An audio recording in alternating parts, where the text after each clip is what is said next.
What happens when the puppet master pulls his final string and finds it leads back to himself?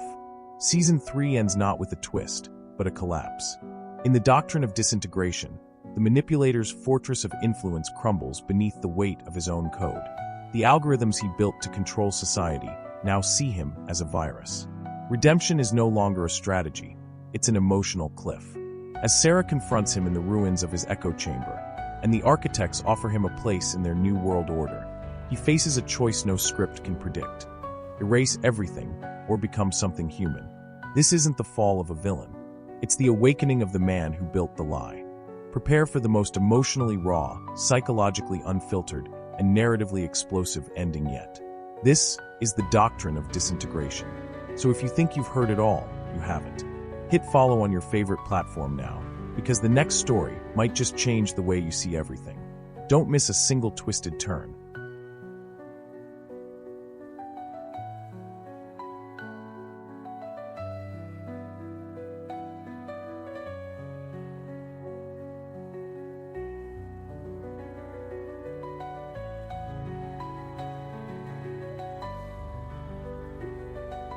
There was a time when every word I spoke felt like a weapon, a scalpel made of sound. I didn't just speak to people. I inserted syntax into their bloodstream, embedded suggestions beneath breath. I turned conversations into coding sequences. You'd think I was in marketing, or politics, or maybe therapy. But really, I was in annihilation. Because persuasion is only beautiful when it ends before the person knows they've changed. When the strings are invisible, but the dance is perfect. Now the dance floor is empty, and I'm the only one still pretending there's music. They call it Protocol D, the last layer of manipulation architecture. Never activated because even I was afraid of it. Not because it's unethical, but because it was perfect, unstoppable. One suggestion, deployed across a network, and it doesn't just change minds, it changes memory. It rewrites what they believed. And now I have one chance to deploy it. One final persuasion. Not to dominate the world, but to save myself from it. I stood in the center of the server room like a priest at the altar of a dying religion. The machines were humming, whispering the way ghosts do when they've made peace with haunting you. Data flowed through the conduits like blood through a body that had already died. Still warm, still moving, still echoing a heartbeat that no longer existed. This wasn't just a room. It was me, my neural map rendered in steel, firewalls, and sleepless code. It knew my voice. It responded to my breath. It pulsed with every dark psychology principle I ever taught, ever broke, ever rebuilt. Protocol D waited, sealed inside a zero-permission black vault known only to 3 people. One was dead, one was missing, and the last was me. Input passcode. My fingers hovered over the keys. But I wasn't trembling. I was calculating. Because this wasn't just about unleashing the most advanced behavioral psychology device ever built. It was about re-engineering a world that no longer had use for me. And that was the real threat. Not that I'd lost power, but that power itself had evolved beyond my doctrine. People were no longer persuaded. They were conditioned. Social media didn't need architects like me anymore. It had become the manipulator. And Protocol D, it wasn't going to change that. It was going to erase it. Reboot the entire structure of modern belief. Inject ethical persuasion where emotional warfare once lived. Undo my gospel with a final, brutal benediction. But I couldn't press it yet, because before I could reset the world, I needed to convince the one person still alive who knew what this would cost. Sera, the one woman I could never truly manipulate, the only person I ever wanted to believe in me.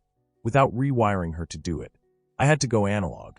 No voice filters, no deepfakes, no NLP triggers baked into the waveform. If I contacted her through the usual audio manipulation systems, she'd know it was code before I even finished saying her name. Sera had built Veritas with me once. A hidden backchannel nested inside a decommissioned religious database. A place no algorithm would search because no one believed in gods anymore. Except maybe her. Welcome to Veritas. Authenticate your soul. Her idea of a joke. I typed in a phrase only we knew, lifted from an old poem we decoded together in Prague, sitting on cracked church steps like 2 kids hiding from war. A lie that heals is still a wound that sings. The connection blinked once, then held, and suddenly, I wasn't the voice in her head. I was the echo in her silence. You shouldn't be here, she said, her voice filtered through static, or maybe distance. If you're using this channel, it means it's already too late. I need your mind, I said. She laughed, dry, brutal, honest. You always needed my mind. That was the whole con. No, I whispered. This time, I need your truth. Because if I'm going to erase what we built, I need to know it was worth building. The pause that followed felt like a scalpel dragged over my ribs. You want redemption through me, she said. I want a mirror, I replied. One that doesn't crack when it reflects me. You're not the virus, she finally said. You're the proof the virus worked. So what do? I asked. You don't persuade the world to change, she said. Then what? You confess. To it. That was when I realized. The final persuasion wasn't about rewriting memory. It was about owning it. And maybe, just maybe, surviving it. I woke up on the floor of my childhood bedroom. Not literally. But in the mind, location is elastic, trauma-fold space. Pain distorts time. I was in the Veritas chamber physically, but psychologically, I was 8 years old again. The posters were still there. NASA, Bruce Lee, the periodic table. I used to think that memorizing the elements would protect me from chaos. That if I could name what things were made of, they couldn't hurt me anymore. But I was wrong. Naming pain doesn't prevent it. It just teaches you how to hide it in plain sight. This was the emotional fallout no manipulator plans for, the doctrine collapse. When the rules you lived by begin to contradict the very survival instincts that birthed them. When the blueprints become confessions. When influence becomes inventory, a catalog of every life you rearrange just to avoid being seen. I was unraveling in sequence. No dopamine loops. No wins. No audience. Just consequence. Crawling over me like insects under the skin. I triggered the failsafe. Initiate step 1. Dissolution of identity constructs. And the system obeyed, faster than expected. My name was gone. My client profiles vanished. The manipulation architecture I'd built over 15 years bled out like oil into the sea. But here's the paradox. The more I deleted, the more I remembered. Sarah's eyes after our first deception together. My mentor's trembling hands when I betrayed him at Viral. The child I had and lost. Memories I'd buried beneath routines and scripts. All clawing their way back to the surface. Not as guilt, but as truth. And truth, when left unattended long enough, becomes a weapon of its own. Now I had nothing left to persuade. No identity. No leverage. No doctrine. Just the question. Can a man who deleted the world still belong to it? We built cathedrals underground. Not of stone. Of silence. The architects, that's what they called themselves. A network of shadow operators whose only currency was belief. Not in God or government or data, but in design. They weren't influencers. They were designers of influence. Creators of societal fault lines and moral detours.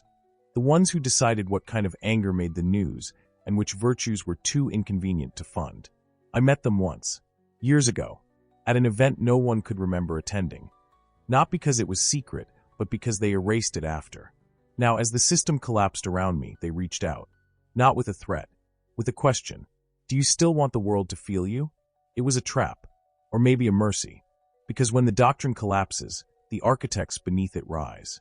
And they were offering me not power, position, the chance to help rebuild what I had destroyed, to engineer a softer lie. A version of ethical manipulation, sanitized, crowdsourced, stitched into the moral fabric of New Age capitalism. They called it emotion-led infrastructure. A system of digital scaffolding built from cognitive psychology, body intelligence, group behavior metrics, and engineered remorse. They didn't need my past. They needed my pattern recognition, my instincts for where control breaks, and where it becomes love. It was the perfect trap. Because what better way to redeem yourself than to design the redemption process itself? I sat in a chair surrounded by translucent monitors, staring at the blueprint of a new world. At the top corner, a label blinked. Project SERA. She had started it. I had helped her destroy the last system. And now, she was building a new one. Without me. Or maybe for me. If I could survive what came next. There's a moment in every engineered collapse when even the architect can't tell whether the structure is falling or being set free. They call it the shatter point. That precise frame in time where belief, strategy, and memory fracture so completely that reality stops obeying narrative. Where control doesn't break, it explodes inward. I'd always assumed I would detect my shatter point long before it arrived. That I'd hear the algorithm crack. feel the subtle dissonance between the persona and the man. But it didn't come like thunder. It came like a whisper from an old voicemail I'd never deleted. Sera's voice. Younger. Softer. From when she still believed I was redeemable. If you ever stop manipulating for a minute, just one goddamn minute, you'll hear your own voice again. And I did. And it terrified me. The system I built to protect myself was now feeding on me. Lines of emotional code I authored years ago were rerouting through shadowed truths, market dynamics, and behavioral loops I could no longer trace. One subroutine, labeled Judgment Layer 6, discarded conscience, had evolved beyond me. It was now reinterpreting all my past decisions through the lens of pain, not power. That was the shatter point. When even your own technology sees you as the villain. I tried to shut it down, but the cognitive recursion locks were already active. Then I saw it. A simulation of me, projected in real time on the wall. Not the version I remembered. The one everyone else did. Cold, charismatic, calculated, and for the first time, I hated him. I stood barefoot on the floor of my old operating room, the lab where we tested persuasion methods on live focus groups under soft lights and fabricated empathy. The projector pulsed behind me, illuminating every ruthless protocol I ever activated, every body language hack, every emotional fracture I turned into leverage. And in that room, I shattered, not from guilt, from clarity, because the final protocol wasn't about escaping the collapse. It was about choosing what not to rebuild, and maybe who not to be anymore. Disintegration isn't the end. It's the honesty you were too afraid to let in when you were still pretending to be whole. This chapter was never about vengeance. Not anymore. It was about surrender, not to others, but to truth, to the man behind the myth, to the broken frequency beneath the influence.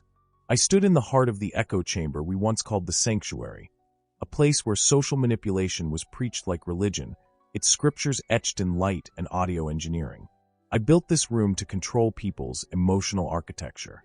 Now it was collapsing around me, and I was letting it. What are you doing? Sera's voice echoed from the far end of the chamber, brittle but furious. You can still win. You can still pivot. This was never about winning, I said. Not anymore. Then what? Suicide disguised as ethics? Is that how it ends? It ends when I stop trying to be a god inside a broken algorithm. She didn't answer right away. Just walked closer, slow, her eyes full of heat and ruin. You could rebuild this world, she whispered. Not perfect, but better. You already are, I said, gesturing to the open feed lines broadcasting Project SERA's live deployment.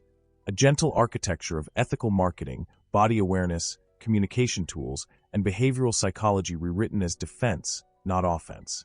I stepped into the dissolving core. The code began rewriting me, dismantling my neural imprint across every offshore account, every server room, every buried backup. I could feel myself unexisting. Goodbye, manipulator, she said. No, I replied.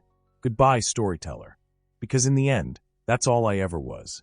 A man terrified of being ordinary, who engineered an empire of belief, just to never feel forgotten. And now, I didn't need to be remembered. I just needed to be real. The chamber glowed white, then black, then silence,